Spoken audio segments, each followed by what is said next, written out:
Nilikuwa naangalia hapa kuna mama mmoja hapa anajifungua na nafikiri anajifungulia nyumbani, na bila shaka hawa ni wa Marekani hawa.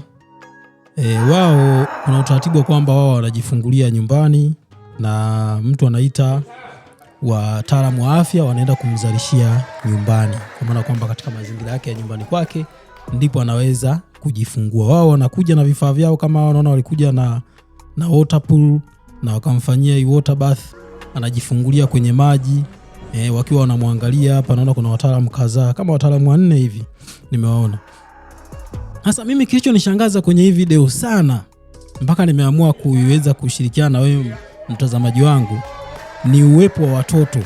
Yaani hapa nikiwa nakiangalia kwenye hii video naona kuna mtoto mmoja hapa ni kama ana miaka 2 kwenda 3 hivi. Lakini kuna mtoto mwingine pia naona kama naye ana miaka 3 hivi. Alafu kuna mtoto mwingine huyo wa kiume, yeye kama ana miaka 4 5 hivi. Yaani 4 5 6 namuona. Lakini mama yupo kwenye leba na anajifungua, yupo kwenye water pool kama kawaida, yani na wao hawana shida. Na mtoto mwingine kama anachezea game hivi. Sasa hao wenzetu ni kweli wameendelea sana. Nikawa najiuliza kwamba je, mtoto wa miaka 2 3 4 akakaa akaona mama yake anapokuwa anajifungua, hii inakuaje? Na nilikuwa naangalia hapa ni kama ule mchakato mzima wote wa kuweza kujifungua mpaka mama anafika ile hatua ya pili ya kuweza kujifungua, mtoto anatoka, na hao watoto walikuwepo, yani hawakutolewa nje. Sasa ni kitu ambacho kimenishangaza sana kiasi kwamba nikawa nashangaa kwamba huku kwetu ni kitu ambacho sio rahisi sana kulingana na maadili yetu, na ukiangalia vizuri ni kitu ambacho kwa mimi nimeona sio kizuri, japo wewe unaweza comment pia ukaona je inawezekana au la. Sasa ukweli ni kwamba kwetu huku mara nyingi wakina mama walio wengi wanajifungulia hospitali. Sasa mazingira ya hospitali tategemeana. Hospitali zinatofautiana, kuna za private, kuna hospitali hizi za serikali, nazo zina utofauti kati ya hospitali moja na hospitali nyingine. Ukienda kwenye vituo vya kawaida unakuta wakina mama wengi wanajifungulia sehemu moja na lipo kama bwalo au limetenganishwa tu na ukuta ambao ni mfupi, wakati mwingine na mapazia. Sasa mara nyingi inakuwa ni changamoto sana kuweza kumuingiza ndugu, haswa yule anayemsindikiza. Japo serikali na mambo yanavyozidi kuendelea, kuna watu ambao tunaita companion ambao unaweza kuambatana naye wewe mama mjamzito wakati unaenda kujifungua. Anaweza akawa mtu yoyote yule, inawezekana akawa mume wako, anaweza akawa mama mkwe, anaweza kama mama yako mzazi, akaambatana na wewe. Sasa kulingana na mazingira yanavyotofautiana kwenye baadhi ya hospitali, unaweza kaingia na ndugu yako na ukakaa naye pale akawa anakuangalia mpaka wakati wa kuweza kujifungua. Japo mazingira mengine watu hawaruhusu kwa sababu kunakuwa na mwingiliano mkubwa sana wa watu, na unakuta sehemu wanayojifungulia imekaa kama public sana. Yani kwa maana kwamba kuna tofautishwa labda na mapazia tu, lakini uwezekano wa kuwa na mwingiliano ni mkubwa sana na mtu kuweza kumuona mtu mwingine ambaye hahusiki naye, kunakuwa na uwezekano mkubwa sana. Kwa hiyo kuna baadhi ya sehemu unaweza kaenda na ndugu yako ukaweza kujifungua na ukaweza kumuona akiwa anajifungua, hasa kama wewe ni mwanaume, kama unaweza kuvumilia, ukaangalia mpaka mke wako akiwa anajifungua, mpaka zile hatua zote ambazo anakuwa anapitia.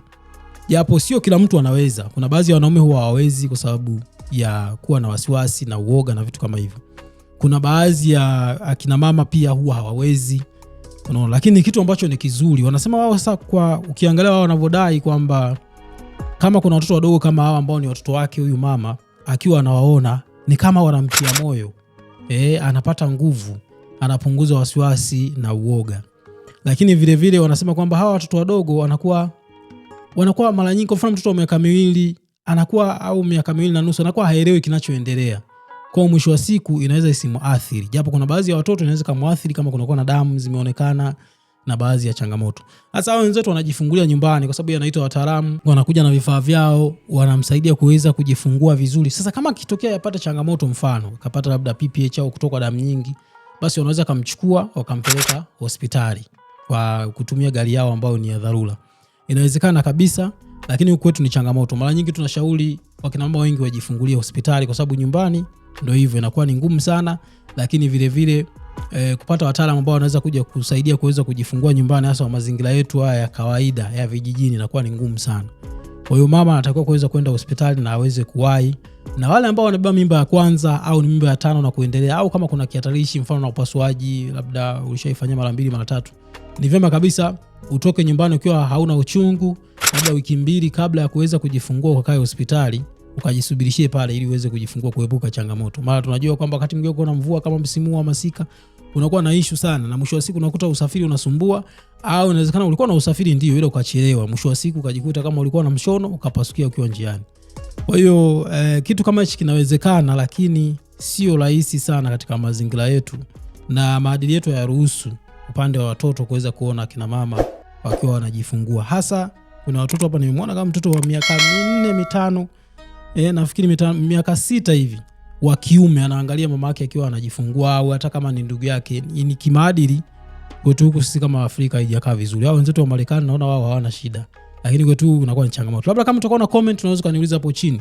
Lakini kitu ambacho kimenishangaza sana, nikawa na shangaa kwamba inakuwaje mtoto wa miaka 4 au miaka 3 anamwangalia mzazi wake, au inawezekana ni ndugu labda mamdogo au shangazi akiwa anajifungua na ikawa kitu cha kawaida.